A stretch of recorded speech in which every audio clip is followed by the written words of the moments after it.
Bonsoir. Moi, c'est Liette André. Puis, comme Alain le disait, je suis ancienne infirmière à Bathurst. Je suis infirmière depuis presque 20 ans. Puis, ma spécialité, je travaillais en salle d'accouchement, donc avec les mamans puis les bébés. De là, mon intérêt dans mon projet doctoral d'étudier l'allaitement. Puis, j'ai développé une intervention éducative qui était spécifiquement pour les adolescents. Qu'est-ce qui se passe? C'est qu'on a remarqué qu'au Canada, dans les pays industrialisés, on a une absence de culture d'allaitement. Il y a certains pays, c'est normal, tout le monde allaite. Tandis que nous autres, au Canada, on a des messages comme ça qui nous viennent, comme quoi que c'est aussi bon de donner le biberon, que c'est correct de donner le biberon. Fait que c'est pour ça qu'on dit qu'il y a une absence de culture. C'est pas moi qui ai inventé ça. On a des recommandations internationales et nationales. Nous autres, au Canada, on a Santé Canada, la Société canadienne de pédiatrie, puis le Comité canadien pour l'allaitement, qui recommande que tous les bébés soient allaités exclusivement pour au moins 6 mois. Ça veut dire rien d'autre que du lait maternel. Puis ensuite de ça, continuer jusqu'à l'âge de 2 ans et même au-delà. Nos statistiques, vous voyez le Nouveau-Brunswick, on n'est certainement pas dans les meilleurs, on n'est pas dans les pires, mais on est aux alentours de 72 % de taux d'initiation. Initiation, c'est à l'hôpital. Une fois qu'ils ont sorti de l'hôpital, ça ne compte plus. Moi, je vais vous dire qu'on baisse dans les 30 après une semaine ou 2. Les risques qui sont démontrés des substituts de lait maternel, ça, c'est les biberons, le lait en bouteille qu'on donne. Chez la maman, ça peut apporter toutes sortes de risques, comme certains cancers, par exemple, plus de risques d'hémorragie ou de saignée à l'accouchement. Pour les bébés, il y a plusieurs risques. J'en ai seulement sorti quelques-uns, mais je vais attirer votre attention sur, à long terme, pour les maladies chroniques, on a le diabète de type 2, puis l'obésité durant l'enfance. Ça a été démontré que les bébés qui sont nourris au biberon ont plus de risques d'être atteints de ça. Nos statistiques au Nouveau-Brunswick d'obésité et de diabète par rapport au Canada, si vous remarquez, on est au-dessus de la moyenne. Fait que c'est un lien qui nous amène à dire qu'il faut qu'on essaie de trouver une des solutions pour aider notre population.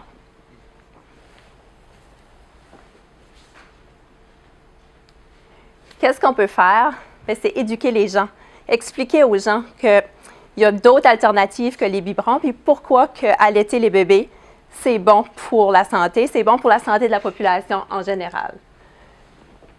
Donc, on sait que quand on choisit d'allaiter le bébé, normalement, c'est avant d'aller rencontrer le médecin pour la première fois. C'est pour ça qu'on recommande d'éduquer, même au niveau de l'adolescence, parce que c'est là que les gens commencent à décider.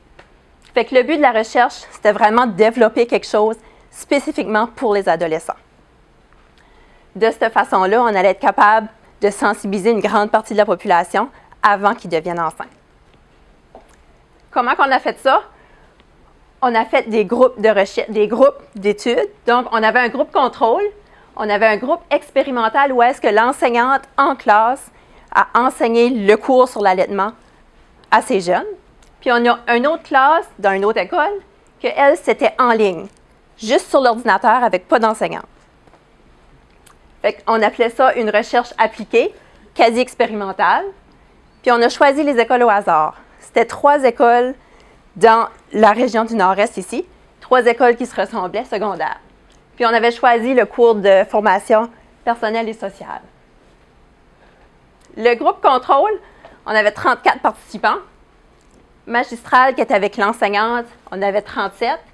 Puis intervention en ligne, on avait 76. Dans le fond, on a pris tous les élèves qu'il y avait dans ces cours-là. On n'a pas choisi, on a choisi l'école au complet avec ce cours-là. L'outil médiatisé, ça c'est l'outil qu'on a développé en ligne. Donc, la classe arrivait, ils avaient une adresse Internet, puis ils allaient faire le cours en ligne au complet. Tandis que présentation PowerPoint, c'est comme qu'on a fait ici, mais un petit peu plus slow. Puis notre 3e groupe, eux autres, ils n'avaient rien. Ils n'ont pas eu aucune éducation. Tout ce qu'ils ont fait le test avant puis après. Fait que traditionnel, on a donné le contenu une fois par l'enseignante, puis les étudiants pouvaient poser des questions. Tandis que médiatisé, l'étudiant allait à son rythme pour faire l'intervention. Puis, il y avait accès par courriel à poser des questions. L'instrument de mesure, c'est quelque chose qui avait déjà été utilisé avec cette population ici pour être capable de mesurer leurs connaissances, pour être capable de voir si ça avait fonctionné. Fait que c'était papier. On leur a donné le questionnaire une fois au début, avant de faire l'intervention, puis à la fin, un mois après. Les résultats, on voulait voir si l'attitude allait changer. Le groupe contrôle, ça n'a pas changé l'attitude. Le groupe expérimental que l'enseignante enseignait, ils avaient une meilleure attitude. Puis le groupe expérimental 2 avait une meilleure attitude aussi. Au niveau de la norme subjective, ça n'a pas été efficace pour tout. On va le dire comme ça. On n'a pas réussi à changer, mais ça peut être expliqué par le fait que peut-être qu'en ligne, ce n'était pas facile de changer la norme subjective de quelqu'un, ou ça peut être aussi que l'enseignante n'avait peut-être pas une bonne attitude assez pour changer leur norme subjective. Les connaissances, groupe contrôle qui n'a pas eu d'éducation, ça n'a pas changé, ça n'a pas augmenté. Les deux autres groupes, ça a été efficace. Il y a vraiment eu une grosse augmentation des connaissances.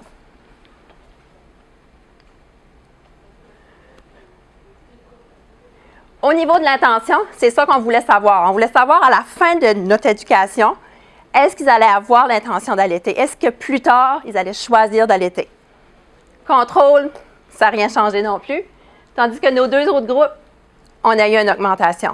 Puis, on n'est pas capable de l'expliquer, mais notre groupe en ligne, l'intention était 9 fois plus grande que le groupe face à face avec l'enseignante. La conclusion,